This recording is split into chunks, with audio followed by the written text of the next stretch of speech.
नमस्कार. भारतीय नायकमध्ये स्वागत आहे. मी अनिकेत कांबळे. महाराष्ट्रातील 6 जणांचा मृत्यू.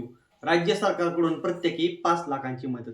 जम्मू काश्मीरमधील पहलगाम येथे मंगळवारी दिनांक 22 एप्रिल रोजी दुपारी झालेल्या भीषण दहशतवादी हल्ल्यात 26 जणांचा मृत्यू झाला असून 20हून अधिक लोक जखमी झाले आहेत.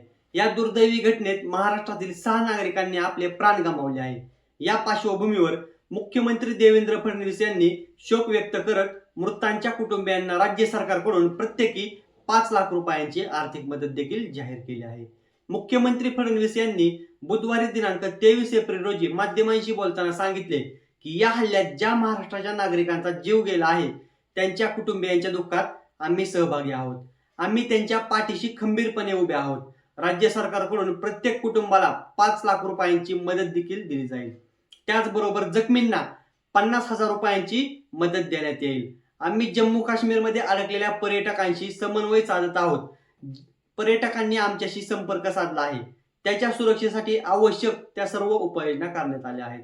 महाराष्ट्रातील अडकलेल्या पर्यटकांना परत आणण्यासाठी एक विशेष विमान वापरण्यात येणार आहे आणि त्याचा खर्च देखील राज्य सरकारतर्फे करण्यात येईल असेही मुख्यमंत्री फडणवीस यांनी स्पष्ट केले आहे. जम्मू काश्मीरमध्ये हाय अलर्ट देखील जारी करण्यात आला आहे.